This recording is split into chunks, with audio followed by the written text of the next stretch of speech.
Hello and welcome back. In this lecture, we're going to talk about the Swish activation function. So the Swish activation function is very simple. It's actually the multiplication of the input x with the sigmoid function of x. So this is your input, which is the x-axis. This is your input x. And we're going to take this input x and multiply it with the sigmoid function for x. And remember, the sigmoid function is just 1 divided by 1 plus e to the power of negative x. Where x is your input. So if you just like to replace this sigmoid with some mathematical terms, this is what you can do. So realize that it's a smooth function. If we compare it with the ReLU function, this is the ReLU activation function, it's the purple graph, and the Swish here is the blue graph. So realize that it's smooth, meaning that it does not instantly change its direction as in ReLU.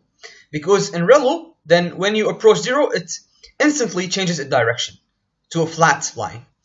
So this is not a smooth function, but Swish is actually a smooth function. It smoothly bends towards 0, and then it goes upwards again.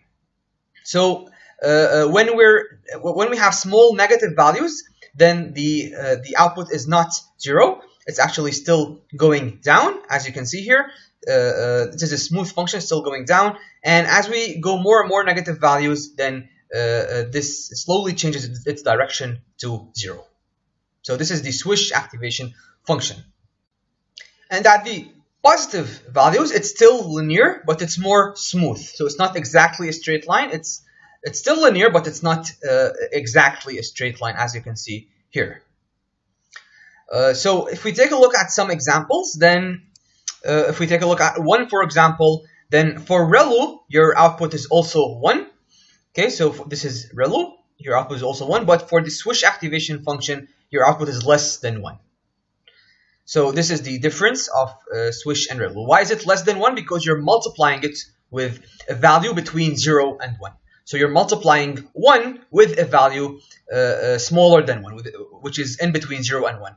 Whenever you multiply any value with a value between 0 and 1, it gets smaller. So let's say that we have 2. And if you take the sigmoids of 2, then it's going to be somewhere around 0.88, and therefore 0.88 times 2 gives you a value around 1.7. So we're multiplying the input value with a value between 0 and 1, so it gets smaller. And finally, why is it better than ReLU? The first reason is sparsity, and this means that for very negative weights, which are weights that are somewhere around here, then we have an output of 0.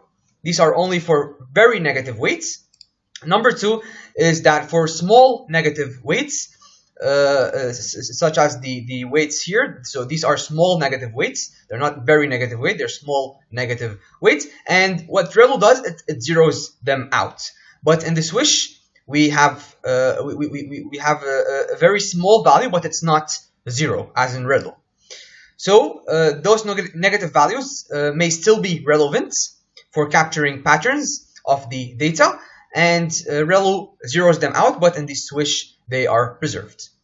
And finally, the third reason, for very large values, the output does not saturate to the maximum value. Remember, because we're multiplying it by a value between 0 and 1, so it gets smaller, so we can go further and not saturate.